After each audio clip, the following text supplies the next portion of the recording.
मोहतरम नाज़रीन अस्सलाम वालेकुम। मैं आपसे मुखातिब हूँ हकीम हाजिक। मैंने मुसलसिल 3-4 वीडियोस बनाई हैं जिनमें मैंने जिक्र किया था बनूला, कॉटन सीड या जिसे हम सिंधी ज़बान में ककड़ा कहते हैं। मैंने बार बार उनका जिक्र किया है और ये शुगर के हवाले से एक शानदार दवा भी है और शुगर के मरीजों में जो वीकनेस आती है उनके लिए ये एक बेहतरीन टॉनिक भी है, बेज़रर टॉनिक है। इसके हवाले से मैंने चंद एक नुस्खे भी आपको बताए हैं और एक खीर बनाने की तरकीब बताई है, वो भी आप देख सकते हैं। शुगर वालों के लिए बेहतरीन ताकत की दवा के नाम से उसका टाइटल है उस वीडियो का, वो भी आप जाकर देखें कि उसकी खीर किस तरह से बनती है। लेकिन बहुत से लोगों ने कहा था कि बनूला, ककड़ा या कॉटन सीड है क्या। हमने तो इसको देखा ही नहीं, क्योंकि ये गांव में देहातों में जो लोग रहते हैं तो उनके यहाँ तो बिल्कुल कॉमन है, वहां पर काश्त की जाती है। लेकिन जो हजरात शहरों में रहते हैं वो इससे बिल्कुल बेखबर हैं। तो मैंने चाहा कि आपको ये दिखा भी दूं, एक आपकी इसकी तारुफ हो जाए एक तरह से, तो आप इसको देख भी लें। तो आज स्पेशली ये वीडियो में लेके हाजिर हुआ हूँ बनूला के हवाले से। मैं आपको ये दिखा रहा हूँ अभी इस कैमरा के सामने, मैं बिल्कुल आपके सामने लेके हाजिर हूँगा ताकि आप इसे बगौर देख पाएं और इसके फवायद भी मैं आपको बताऊंगा।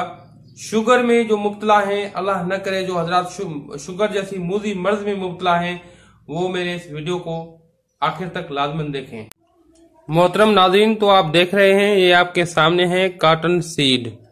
इसको इंग्लिश में कॉटन सीड कहते हैं और इसको सिंधी ज़बान में ककड़ा कहते हैं। आप बगौर देखें। और इसको उर्दू में बनूला कहते हैं या इसको मगज़ पिंब दाना भी तिबी इस्तिलाह में कहा जाता है, तिबी ज़बान में। तो इन 4 नामों से आप इसको याद कर सकते हैं।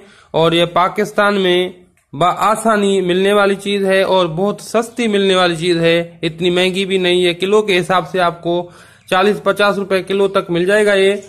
और ये हमारे यहाँ काश्त होने वाली एक बेहतरीन फसल है कपास, ये उसकी बीज है। और इसके फवायद स्पेशल ही शुगर वालों के लिए एक बेहतरीन चीज है। ये न सिर्फ शुगर को कंट्रोल करती है, अगर शुगर पेशेंट जो है वो उनमें वीकनेस आ चुकी है तो उनके लिए एक बेहतरीन टॉनिक भी है। इसको 2 तरह से आप खा सकते हैं। सबसे पहले तो इसको आप एक दाना उठाएं, एक एक करके उनको छीलें, जैसे मूंगफली हम खाते हैं, इसमें से अंदर से एक मगज निकलेगा, सो वो आप खाते रहें। आप 15 से 20 ग्राम या 25 ग्राम तक भी रोजाना की बुनियाद पर खा सकते हैं, जिससे न सिर्फ आपका शुगर लेवल जो है वो कंट्रोल में रहेगा, बल्कि आपके लिए एक बेहतरीन टॉनिक भी है। आप में शुगर की वजह से जो वीकनेस आ रही है वो भी नहीं आएगी।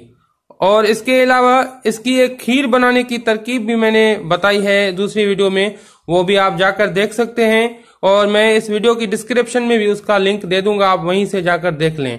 और मेरे अजीज साथियों, ये शुगर वाले जो हजरात हैं उनके लिए एक बेहतरीन टॉनिक है, वो खा सकते हैं। टॉनिक, ये एक टॉनिक होने के साथ साथ ये शुगर को कंट्रोल करने में भी बहुत ज्यादा मददगार साबित हुआ है। और इसके साइड इफेक्ट भी, कोई भी साइड इफेक्ट इसके नहीं है और एक शानदार दवा है। मेरे अजीज साथियों, आप इसको ज्यादा से ज्यादा शेयर करें ताकि ज्यादा से ज्यादा डायबिटिक हजरात जो है इसे देख पाएं और ज्यादा से ज्यादा इस पर अमल करें ताकि उनकी शुगर लेवल भी कंट्रोल हो पाए और उनमें जो एक किस्म की वीकनेस आ रही है वो भी खत्म हो जाए, वीकनेस भी खत्म हो जाए उनकी। और उसके साथ साथ हमारा मकसद ये है कि जो एलोपैथिक मुज़िर सेहत अद्वियात आ रही हैं आजकल, उनसे आपको बचाया जाए। तो आप इन हर्बल अद्वियात को जितना ज्यादा शेयर करेंगे उतना ही आप ऐसा समझें कि एक कार्य खैर में हिस्सा डाल रहे हैं, क्योंकि मुज़िर सेहत अद्वियात से आप बचा रहे हैं लोगों को और एक शानदार तरीका इलाज आप बता रहे हैं जिसमें अल्लाह ताला आपको अजर अजीम अता करेगा। और हमारी दुआएं आपके साथ हैं। तो मेरे अजीज साथियों, ये स्पेशल लेक्चर हमने आज बनूला के हवाले से बनाया था कि हमने चाहा कि आपको ये लाइव दिखा पाएं ताकि आपको अंदाजा हो जाए कि बनूला, कॉटन सीड, ककड़ा या मगज़ पिंब दाना किस तरह से दिखता है। तो ये आपके सामने है। ये बासानी 40-50 रुपए किलो के हिसाब से आपको मार्केट में मिल जाएगा और आप ये 15 से 20 ग्राम तक ये मूंगफली की तरह छील कर खा सकते हैं, जिससे न सिर्फ आपका शुगर लेवल कंट्रोल रहेगा बल्कि आपके लिए एक बेहतरीन टॉनिक भी है। और वो भी हजरात इसको खा सकते हैं जो कि वीकनेस का बहुत ज्यादा उनमें वीकनेस आ चुकी है, चाहे वो जिस्मानी कमजोरी हो या मर्दाना कमजोरी हो, उसके हवाले से भी ये एक बेहतरीन चीज है। मेरे अजीज साथियों, इसके साथ ही हकीम हाजिक को दुआओं के साथ दीजिए इजाजत। अल्लाह हाफिज।